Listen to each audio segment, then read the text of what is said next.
ආයුබෝවන් සුබ දවසක් වේවා සියලු දෙනාටම.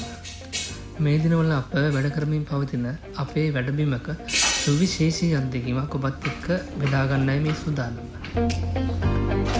මේ රූපරාමයේ තියෙන්නේ නිවසේ කොමන් බාත්රූම් එක.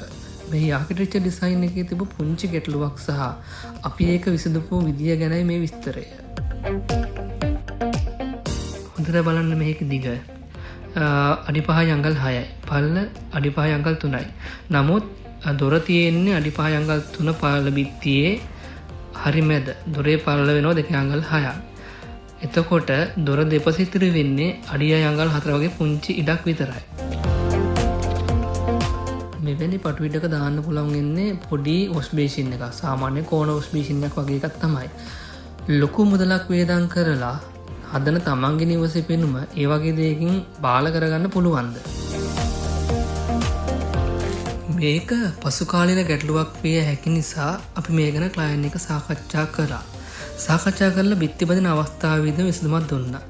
අපි දකුණු පස කෙරවලට දොර ගත්තා. ඒ වගේම වම් පැත්තේ ලොකු ඉඩ ප්‍රමාණයක් අපිට ඉතුරු වුණා. බලන්න එතන අඩි 2 අඟල් 9 විතර ලොකු ඉඩක් තියෙනවා.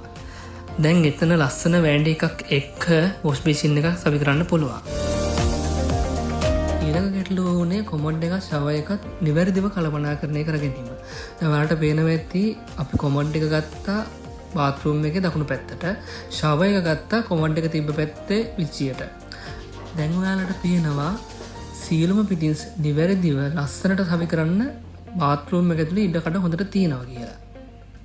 හිතන්න මේ දේ අපි මුලින්ම පෙන්වා දුන්නේ නැත්නම් ක්ලයන්ට් සිද්ධ වෙන්නේ එක්කෝ හිතේ කනස්සල්ලෙන් මේක පාවිච්චි කරන්න, එහෙම නැත්නම් අමතර මුදලක් වැය කරලා ආයෙත් කඩලා හදන්න. හැම පියවරක්ම ක්ලයන්ට් එක්ක සාකච්ඡා කිරීමෙන් මේ වගේ ප්‍රායෝගික ගැටලු මගහරවා ගන්න පුළුවන්. මේ වීඩියෝ එක වැදගත් කියලා හිතනවා නම් තව කෙනෙකුට බලන්න ෂෙයා කරන්න. ස්තුතියි.